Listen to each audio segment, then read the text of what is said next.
Hello everyone, welcome back. And in this video guys, I'm going to share with you my exercise. And this is deep squat or lower squat. Let's do this. So estimate ko lang ito siya guys.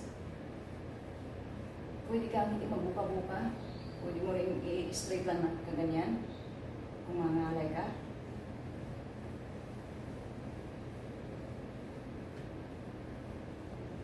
Gumamit akong electric fan guys. Sobrang init, grabe.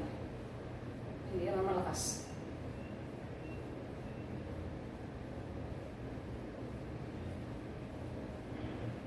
Ngayon lang ako gumamit. Kasi parang lala ko mahina sa init eh. Gusto ko lang marami ng exercise.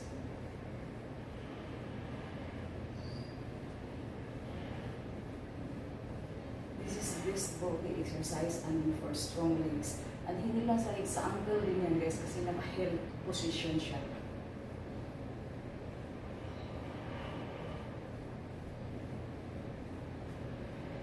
Ito talaga yung maka-exercise ako kasi hindi. At saka ito may naramdaman ako dito sa pagtatawas. Kaya gusto ko mag-exercise. Yung right shoulder ko masakit. Gawa sa scissor na napuro na.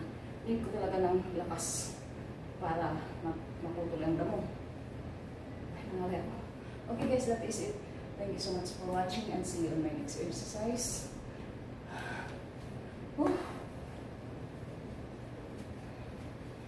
Nangalay. So next time, sikapin ko talaga na magising umaga.